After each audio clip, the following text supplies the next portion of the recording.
Shema Israël, Shema Israël, Adonai Eloheinu, Adonai Eloheinu, Adonai Echad. Adonai Echad.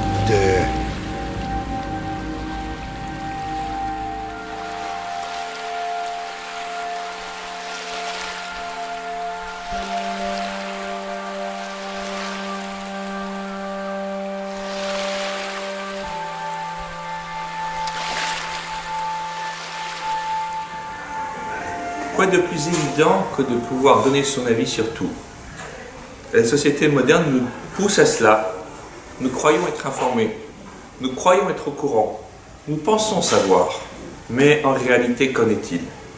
Dans la période que nous vivons, celle du Homer, ou celle qui précède Yom HaAtzmaut et Yom HaZikaron, on se doit de se poser les questions avec un peu plus de réflexion. De savoir qu'en réalité, peut-être que nos informations méritent d'être coupées. Qu'avant de pouvoir parler, il faut savoir de quoi l'on parle. Et surtout, avant de pouvoir émettre des jugements, il faut être à même de soi-même, savoir de quoi il en ressort, et être soi-même irréprochable. La Torah va nous enseigner dans la paracha que nous allons lire cette semaine, Kedoshim, Ochiach tochiach et amitecha, velo tisa alav chet.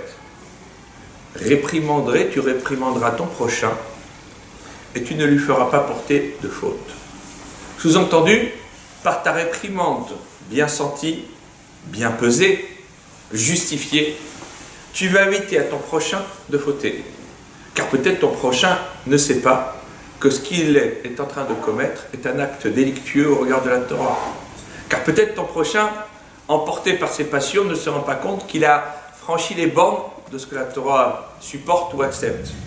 Car peut-être que ton prochain, tout simplement, ne sait pas que ce qu'il fait est interdit. Alors oui, tu as le devoir de le réprimander, mais attention, avec délicatesse, avec amour, avec envie de le faire progresser et non pas pour l'humilier. Et puis, qu'est-ce que cela veut dire? Tu ne lui feras pas porter de faute. Les Pirkei Avot, les maximes des pères nous enseignent au nom de Rabbi Yochanan ben Zakkai, qui a reçu la Torah de Hillel et de Shammai, que si tu as étudié beaucoup de Torah, eh bien, ne t'en glorifie pas, car c'est pour cela que tu as été créé.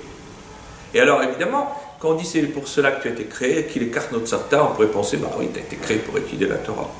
Non, c'est pas simplement pour cela, nous disent nos maîtres. C'est aussi parce que tu as été créé non pas pour recevoir cette Torah, certes, mais aussi pour la transmettre.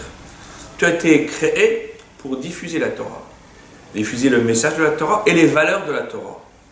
On parle toujours des valeurs du judaïsme, mais c'est une espèce de semi-gondi intellectuel ou pseudo-intellectuel dont on ne sait pas trop à quoi il fait référence. Moi, je connais les valeurs de la Torah. Et ça, c'est cadré, c'est légiféré, c'est encadré, et on sait de quoi il s'agit. Alors effectivement, qu'il écarte notre sarta, alors c'est pour cela que tu étais créé.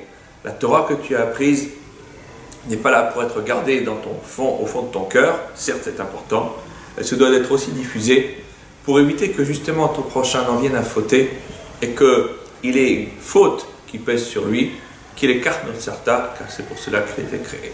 Shabbat Shalom.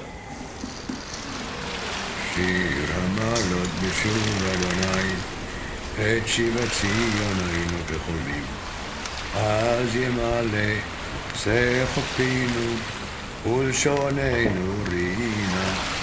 תהילת אדוני ידבר בי, יברך במסע שכמותו לעולם ועד.